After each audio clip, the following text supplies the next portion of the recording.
Welcome back to our channel Catchy Classroom. आज हम सीखेंगे कि टैली प्राइम में purchase voucher as voucher mode कैसे क्रिएट करते हैं। अगर आपको नहीं पता कि परचेज वाउचर क्या होता है और टैली प्राइम में परचेज वाउचर में कौन कौन से मोड्स होते हैं और उनके बीच में क्या डिफरेंस होता है, तो हमारी टैली प्राइम सीरीज का part 14 how to create purchase voucher in Tally Prime ज़रूर देखें। साथ ही अगर आप आइटम वाइज स्टॉक का रिकॉर्ड रखना चाहते हैं तो पार्ट 15 और अकाउंटिंग इनवॉइस मोड में रिकॉर्ड करने के लिए पार्ट 16 देखें, जिसका लिंक आपको डिस्क्रिप्शन और आई बटन में मिल जाएगा। और अगर आपने अभी तक हमारे चैनल को सब्सक्राइब नहीं किया है तो जल्दी से सब्सक्राइब कर लें और बेल आइकन दबाएं ताकि आप आने वाली वीडियोस को मिस ना करें। आज हम परचेज वाउचर के तीसरे मोड यानी एज वाउचर मोड में परचेजेस कैसे रिकॉर्ड करते हैं ये सीखेंगे। एज वाउचर मोड का इस्तेमाल तब होता है जब आपको परचेज से रिलेटेड सिर्फ अकाउंटिंग एंट्रीज रिकॉर्ड करनी हो बिना इन्वेंट्री डिटेल्स दिए, यानी जब आप डेबिट क्रेडिट या टू एंड बाय मोड में एंट्री रिकॉर्ड करना चाहते हैं, जैसे आप पहले रिसीट, पेमेंट और कॉन्ट्रा वाउचर्स में कर रहे थे, तो आपको एज वाउचर मोड सिलेक्ट करना होगा। चलिए इसे एक एग्जाम्पल से टैली में रिकॉर्ड करना सीखते हैं। मान लीजिए एक बिजनेसमैन राघव हैं जो फुटवेयर कंपनी कैची फुटवेयर प्राइवेट लिमिटेड चलाते हैं। राघव शूज और स्लीपर्स के अलग अलग ब्रांड्स में डील करते हैं। राघव ने 1 अप्रैल 2024 को 50 लाख की बिल्डिंग परचेज की और उसकी पेमेंट कोटक बैंक के करंट अकाउंट से की गई है। इस ट्रांजैक्शन में 2 अकाउंट्स अफेक्ट हुए हैं, पहला कोटक बैंक अकाउंट और दूसरा land and building account.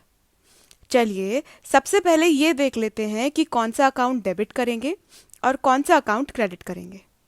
Modern rule के according land and building account यानी असेट में इंक्रीज हुआ है तो land and building account debit करेंगे, और पेमेंट बैंक से किया है तो कोटक बैंक यानी असेट में डिक्रीज हुआ है तो कोटक बैंक अकाउंट को क्रेडिट करेंगे। अब जर्नल एंट्री होगी land and building account debit to Kotak bank account. और अब देख लेते हैं कि एज वाउचर मोड में ये ट्रांजैक्शन कैसे रिकॉर्ड करेंगे। सबसे पहले टैली प्राइम को ओपन करके एक company with GST details create कर लीजिए, कैची फुटवेयर प्राइवेट लिमिटेड। अब आप गेटवे ऑफ टैली स्क्रीन पर हैं। यहां से ट्रांजैक्शंस के अंदर वाउचर्स ऑप्शन पर क्लिक करें। अब अकाउंटिंग वाउचर स्क्रीन आ जाएगी। राइट साइड पैनल में अलग अलग वाउचर्स दिख रहे हैं। परचेज वाउचर पर क्लिक करें या F9 की प्रेस करें। सबसे पहले यहां मोड चेंज कर लेते हैं, तो राइट साइड पैनल से चेंज मोड पर क्लिक करें या Ctrl+H की प्रेस करें। अब चेंज वाउचर मोड स्क्रीन आ जाएगी। लिस्ट ऑफ मोड में से एज वाउचर मोड सिलेक्ट करें। और दूसरा, अगर आपका पेमेंट वाउचर स्क्रीन कुछ इस तरह दिख रहा है तो कुछ कॉन्फ़िगरेशंस चेंज कर लेते हैं। टैली में कॉन्फ़िगरेशन का मतलब है कि आपके बिजनेस की ज़रूरत के हिसाब से टैली सॉफ्टवेयर के सेटिंग्स और प्रेफरेंसेस को सेट करना। तो कॉन्फ़िगरेशन चेंज करने के लिए F12 की प्रेस करें। अब वाउचर कॉन्फ़िगरेशन स्क्रीन खुल जाएगी। यहाँ जनरल डिटेल्स में use credit debit instead of to and by during voucher entry पर आ जाएं। वाउचर एंट्री करते वक्त आप क्रेडिट और डेबिट टर्म्स का यूज टू और बाय की जगह कर सकते हैं। इसका मतलब है कि जब आप किसी भी ट्रांजैक्शन को रिकॉर्ड करते हैं तब आप डेबिट और क्रेडिट टर्म्स का यूज करके अकाउंटिंग एंट्रीज को स्पेसिफाई करेंगे। हम चाहते हैं कि डेबिट और क्रेडिट लिखा आए जब हम जर्नल एंट्री पास करें, क्योंकि उससे जर्नल एंट्री पास करने में आसानी होगी। तो use credit debit instead of to and by during voucher entry पर येस टाइप करें और Ctrl+A प्रेस करें टू एक्सेप्ट द चेंजेस। अब आपकी परचेज वाउचर स्क्रीन भी कुछ ऐसी दिख रही होगी। सबसे पहले डेट एंटर करें 1 अप्रैल 2024। 2024, एंटर।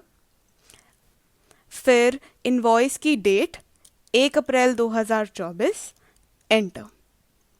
Credit, enter. अब जो अकाउंट क्रेडिट होगा यानी कोटक बैंक अकाउंट, उसे सिलेक्ट करें। फिर रिसीट डिटेल्स स्क्रीन आ रही है।